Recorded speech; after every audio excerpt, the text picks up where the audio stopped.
Seth Rutt, and I'm the race director for the Swiftfoot Trail Runs. Thanks for wanting to be a part of this for the first year as we just kind of figure it out. I wanted to make this video to kind of go over the course, make sure you understand it really well so nobody gets lost. Just so everybody knows, if you've never been in the Scratch Gravel Hills, there are a ton of trails in that area, which has been really fun to explore. The hard part is none of them are marked, and there's a lot of extra random trails that have been built as well, and so it can be very confusing out there. So I hope this can help, and then if everyone has the map, that will help everyone to stay on course as well. And thankfully, if you are to get lost, you're not that far from any type of access point where you can get picked up. So as you can tell, it's not that far from Helena, and so you could get quick access to get help if you ever did get lost. Yeah,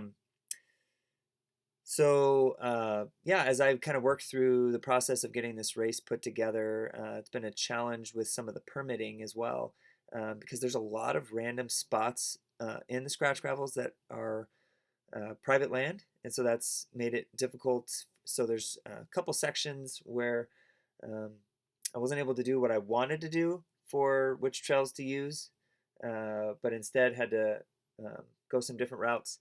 There's one specific that we'll go over that's kind of in the second half of the race of the run that is kind of off trail. It's like an old mining route, which I think is actually kind of fun. So we'll kind of go over that. First, let me just do just a quick overview of the whole course. I'll kind of just kind of scrub over it, and you can kind of follow the way the course goes. We'll start over at Echo Lane Trailhead, and we'll kind of head out west on the trails. And this first part for the first, let's say 2.5 miles or so is kind of like a two-track old Jeep road type route. Pretty smooth, a little bit of climbing, but not too bad. And then right about here, about 2.5 miles in, you're going to take a sharp right, and you'll be on single track trail for a while. And this is a really cool area right through here. I know it says that there would be a water station here. I do intend to have some water there during the official start of the race in 2027, but not this year. So plan on bringing water for the first 6.5 miles, water and fuel for yourself for the first 6.5 miles. So this would be single track, fairly easy to follow if you just kind of stay on the worn down path. Last time I did it, there were a decent amount of trees that fell from the winter, but I think they came through and cleared them out. But yeah, you'll kind of cut through here on this single track for a brief amount of time right there, around 4.2 miles. You'll be back on that same kind of old Jeep road. Then you'll connect to another single track trail. This is a really pretty area right through here, dense woods. This whole first 6.5 miles is pretty densely wooded, and it'll be nice and cool and nice. We'll kind of do a sharp little turn right there and stay on this trail. You connect back to that Jeep road, and we'll head back pretty much the same route all the way back to where we started. So that'll be, the first 10K or so is kind of on the west side trails. It covers as much of the trails as there is access to, and that I could use with permitting. So I'll have water and maybe a few snacks here at the start finish area, so you can refill on water there. But again, you'll have about 6.5 miles where you'll need to carry enough water for that time. It is deceptively a deceptive amount of elevation. It looks pretty smooth if you look at it, but kind of in this back section over here on the single track trail, does get fairly steep. I think it's around a little over 1,000 feet of gain, maybe 1,200 feet in that first 6.5 miles. So not a ton, but enough to tire the legs. So once we take some time there at that aid station, we'll head out kind of going south and east on the trails, and we'll head up. In this whole next section, it's a mixture of a couple little double track trail, and then some really nice single track. So we'll kind of head up this way. Instead of just continuing straight on that trail, you're going to cut down and follow the trail down and do this kind of little triangle little loop down there. You'll connect back onto the route, this single track trail up here. Similarly, we'll do this little loop down here right around mile 10. A little more exposed, but we'll still be kind of early in the morning, so that should be nice. And then we get back on that single track trail and loop around the hill here. This whole section right here just is so beautiful. Lots of dense trees, really pretty. It's a pretty new trail, single track trail, just really, really pretty. I hope you guys enjoy that. Then we're going to loop around. Now, here's an option. If you do plan to only do about 13 miles, you can go continue on to the Headlane aid station where we're all going to go. The other option would be to just kind of, if you look right here, you could just, there's a trail that cuts this way, and you can cut and loop back, and that'll be close to about 13 miles if you want to just go back to your car. Otherwise, if you continue on the route going this way, we're just going to head back to the Headlane aid station, and you could coordinate getting picked up at the Headlane aid station if you wanted. So again, that's right at about 13 miles at Headlane. And again, I'll have water there and maybe a few snacks. But again, plan on bringing your own fuel for this. Now this next part, we're going to start climbing up Scratch Gravel Peak, which would be the highest point on the course for the first time. So kind of make our way up. There's a couple of pretty steep rocky parts here, but beautiful. And then you'll make it right about here, right up to the top. There's a cool little bench up there, or picnic table. You can take a moment, eat a snack up there. It's pretty wooded up there, but you kind of get some views out, and but you could have a nice little stop there if you wanted, and look out around at the Helena Valley and look out kind of south towards. They have some good views south towards Mount Helena and the Elkhorns and all that. And but then there's this long downhill, which is great. It's a super fun downhill. You'll head down all the way, and you do this little loop over here to the Norris Road aid station. And then you're gonna head right back up and go right back up Scratch Gravel Peak. So you kind of do this little loop, and then you head right back up Scratch Gravel Peak again, the same direction you were going, or the same trail that you came down. You'll hit the top, and then at about mile 21.3, you'll take a right turn. Instead of heading back down to towards Headlane, you'll take a right turn, and we'll kind of head towards the northeast section of the trails, towards John G. Mine. You'll head this direction, and this is a steep climb down here. This section right here is one of the steeper climbs. It is short. It is very short, but it is extremely steep. And it's more of a route and less of a trail, pretty rocky. So just be careful with your footing there. Again, very short, but it is very steep. It'll be slow. I don't anticipate anyone being able to run that. You'll kind of get to the top of that hill. We'll continue. This is beautiful views up here on this ridge. It's very exposed, so if it's hot, it's gonna be warm. We'll have a long descent down and to do kind of complete this little loop until we get to the John G. Mine aid station, and then I'll have water and a few snacks there, and then you'll head right back up that steep climb. That will be hard if it's hot and kind of in that hotter part of the day. So just be prepared for that. Make sure you have enough water. You'll get up, and we're gonna hit this other climb right here, right about a marathon into the run. This is another really steep climb. It's short, but it'll take a lot out of you. Once you get right to the top of this hill right here, this is the view of like the picture that I have on the main website. There's a little gate there. We're gonna get to that gate. That'll be cool. You go through that gate, and then you have this nice long exposed downhill, just beautiful views, looking out in all directions. Kind of do this loop. You'll head back, and we actually cut all the way back down to Headlane aid station. So you'll have an opportunity to fill up on water again before heading back to the finish. You'll kind of cut left heading west, go around that private property there, and then you come and you'll finish down the same trail that you came uh, down earlier in the day. So that's just a little bit of an overview of the flow of the race and where it kind of goes. So you kind of go, you hit the west trails, go farther south trails, you go up Scratch Gravel Peak to the furthest east section, and then you head back up Scratch Gravel Peak, go all the way to the furthest northeast section, back around, back to Head Lane, and then you loop all the way back to the finish. So a couple things just to kind of make sure we all know about it. This part the first section, pretty covered by trees, beautiful. Will be nice and cool in the morning. When we head out here, this section, the trails do not actually intersect right here.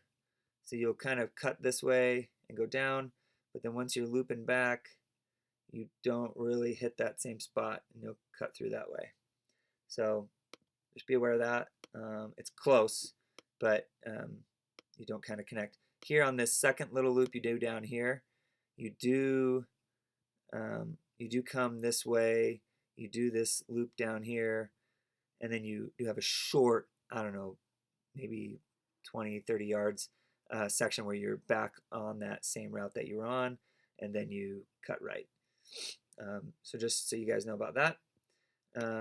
Again, this section right here, if you wanted to go back to Echo Lane Trailhead and only do about 13 miles, you can, instead of cutting up this route right here, you can continue on the Horse Biscuits Trail and then take the shortcut trail and then head back. It's maybe half a mile, 3/4 mile addition of distance to get back if you cut it off and you want to go back and just finish right there. So that'd be about 13 miles. But for everyone else, we'll cut over here, head over to Head Lane. I will stash, we kind of zoom in a bit, I will plan to stash, there's a little sign that's like right here. There's a fence that kind of comes along here. I'll stash the water and snacks just in a tote right around here. You'll see it. It'll be labeled and everything. So that'll be there. And then when you come back out, you're going to take a sharp right to head back out. So you're not going to go up straight north. You're actually going to head east for this first part. You'll come down this way towards the end of the race. This area, there are a lot of random little routes. As long as you connect to the Norse single track, it's fine. It'll be flagged and marked really well at the race next year, but if you end up shortcutting it a little bit because there's little routes through here, that's fine. But it does kind of come out this way when I've done it before. I think it's right about this section here. Gets pretty rocky and steep, but it's a cool little route. And then again, the top of Scratch Gravel Peak is right about there. So this is kind of a cool little, almost like mountain biking trail with some cool little switchbacks. And then we start this descent, a couple little switchbacks. Beautiful little descent. I love it. Good views looking out towards the Elkhorns and Mount Helena and all that. So it's great. Once you get to this little intersection of the Norris Trail here, you'll turn and you'll head this way. Now this is going to be one of the key points here that you guys need to be aware of. If you're not with me or whatever, there is the actual trail cuts this way. If you look, the Norris single track cuts this way, and then goes this way over that way. I was not allowed to use that for the race because there is a small section of private land where this independent mine is. Um, so I found a route that on an old, um, I don't know, old route to get down to this independent mine. So it seems a little off trail when you get to this. There's like a big tree. It's um, it's right before this little switchback. Um, you got to kind of cut through, and it's a little bit of scrambling. But if you follow the GPS, just trust it, and it is a little bit of a route. You'll see it a little bit more as you get down to this little um, kind of gulch here. There's a little bit of a trail, and then you end up kind of following a little bit of a fence right about here. It's like fenced off kind of right through here. So anyways, it's not a trail very clear. Just be aware of that. But then you'll connect back on this north single track, and that's just a pretty clear trail. If you happen to just hit that switchback, don't feel like you have to go back. It doesn't bother me. In the future, at the official race, I'll have it marked really well so you know to go down that way. But if you end up coming this way and just staying on the single track, that's fine, no problem.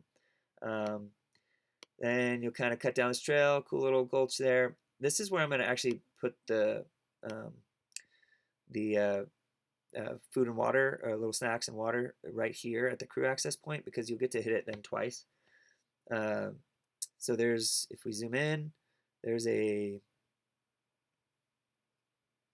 right here, there's like a little gate that you'll go through. It's open, and there's like a little sign. I'll probably have the tote kind of right there by the sign. So you'll pass that. Um, you kind of go on like a little Jeep road here for a little bit. You'll end up cutting this way. Um, you kind of cut right by this private property. So just stay on this trail. Make sure you don't come down this way towards the private property. Cut this way. Um, you'll loop around, and then you're gonna make your way all the way back here to the Norris Road. That's where the aid station will be in the future. I'm not gonna have anything there for this run, so you'll just kind of turn here and you'll head back up back up. It does go up this way, but there will be nothing here. But if you had someone who wanted to meet you there, that's no problem. They can meet you there or at the crew access point. Um, but at the crew access point, that's where I'll have the water and the snacks, because then you'll be able to hit it again on your way back in case you need a little extra water. Top off. It's a decent amount of climbing because you got to make your way back up. So just be prepared with a good amount of water um, as you do this climb back up, because you're going to be going all the way back up Scratch Gravel Peak. You'll cut up that same route. You'll kind of hit off the trail here and back. So if you miss it the first time, at least maybe try to hit it on the way back. Make sure you don't miss this turn coming back up. There are some like the trail's fairly easy to follow, but you see right here, there's like other old routes that are kind of cut out. So it can be a little confusing, but if you just follow the main trail, it's kind of like a single track. It's very beautiful and somewhat easy to follow. Once you get back up Scratch Gravel Peak, you're gonna head back down hill a little bit, and then you're gonna take a sharp turn at this little junction here. It's pretty big junction. But you'll take a right. It's a wider trail, and you'll cut downhill. And right here, you won't intersect with. You'll come back through here towards the end, but you'll take a sharp right turn. There's a couple, random. This route through this little gulch, there might be like, oh, I can go left or right. Doesn't matter. Um, they all kind of lead the same way. You'll continue this way and make a sharp right turn. This is a pretty cool route right here with good views. You cut down this gulch, nice and dense down here. Then it'll open up no more trees. And then you might be like, wait, where's this route? You might look to your left and be like, whoa, what? I got to go up that. Yeah, it's pretty steep. I was pretty excited about this trail, but I originally wanted to come down here and hit this Rocks and Needles trail, but there's again private property over here. Couldn't use it, so it's okay. This is a pretty cool steep route right here. Short, steep. You'd be hands on knees, or if you brought poles, you can use your poles. Kind of loose rock, overgrown a little bit with grass, but and exposed, so it'll be hot. Um, you'll cut up to the hill, turn right to the top of the hill, and you got another little climb up to the tip top right here. And then you'll have a long downhill, really beautiful. Here, you're gonna actually turn left at this little intersection. Somewhere around here, I can't remember if it's, I think it's like right here. There's a barbed wire fence that you have to duck under. So be aware of that. Um, I took my son hiking there a while ago, and he did not. I did not warn him about it, and because I forgot about it, and he hit his head into it. Thankfully, he didn't cut himself up, but like, just be aware of it. You kind of got to duck under it. It won't be marked or flagged or anything at the race, official race. It will be, but just be aware of that as something you got to duck under there. We're actually gonna cut left this way, long little downhill. You'll get to this access road that you'll kind of run over or run through in order to get to the crew access point.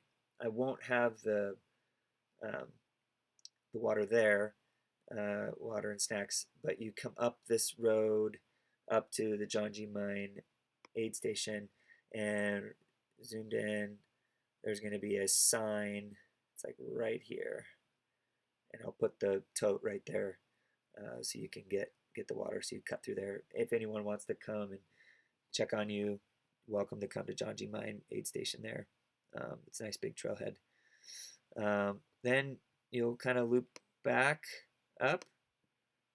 Watch out for that fence. It's somewhere around here. I don't remember exactly where it is, but just watch out for that barbed wire fence. This is a steep climb. It's gonna be really exposed. This I expect to be very hot. So if it's supposed to be about 75 this weekend, just beware. Make sure you load up on enough water for this climb. If you don't, you're kind of, it's a little ways before you have the next access to water, and it's very exposed. So hit the top again, come back down. You don't go back down that steep climb. You'll continue on. You'll go back this way. When you get back here, now we have another steep climb that's going to be exposed. Hands on knees, get up there, bring poles, whatever. Right here is where there's going to be like a fence that you have to open. Please just close it after you're done, or whoever's at the end of your little group. Close it, close it back up, and then this is not a well-used trail, but it is pretty visible. It's a cool little ridge, great views, looking out just over, kind of west of, Helena, out towards Birdseye. So kind of a really cool descent right here, but rocky, and so just be careful as you're coming down.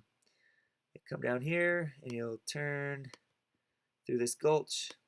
Pretty easy trail to follow, and you'll cut through. You'll miss that. It doesn't actually cross. Those trails don't actually cross, so it's a little bit of a gap there. And then you're gonna head all the way back down, down, all the way back down. This little turn can be hard to find. If you end up just going straight down this double track all the way to Headlane, it's not a big deal. This will be marked in the future more clearly to not miss that turn. But if you do, no problem. You're just going to head right down to Headlane, go here, and then you go back up the same direction after you get back to that water stop. You'll head back up. Then you take this left-hand turn to get on a couple of these little single tracks. This is a cool little gulch and little trails to follow here. Connect back to the double track. And then when you're here, you're kind of, after that last aid station, you're what are you, just a couple miles away, two and a half or so away. You follow that double track past this private property, and you come all the way back to where we were before, cut down this way. You've already gone out this way, but you're gonna cut down this way, and then this long descent down back to the finish. All right, and then I'll be there. I'll have my truck with some water and snacks, and um, yeah, should be fun. So that's the course. Um, I did it back in February when it was dry, and loved it. It was a blast. Um, but I got a bit trashed because I didn't bring enough water, even in February. So make sure you bring enough water, and it'll be a fun scratch gravel adventure. It pretty much covers every portion of the scratch gravel hills. It could be like tour to scratch gravel hills, but it basically covers the whole scratch gravels. So I hope you enjoy it, and let me know if you have any questions.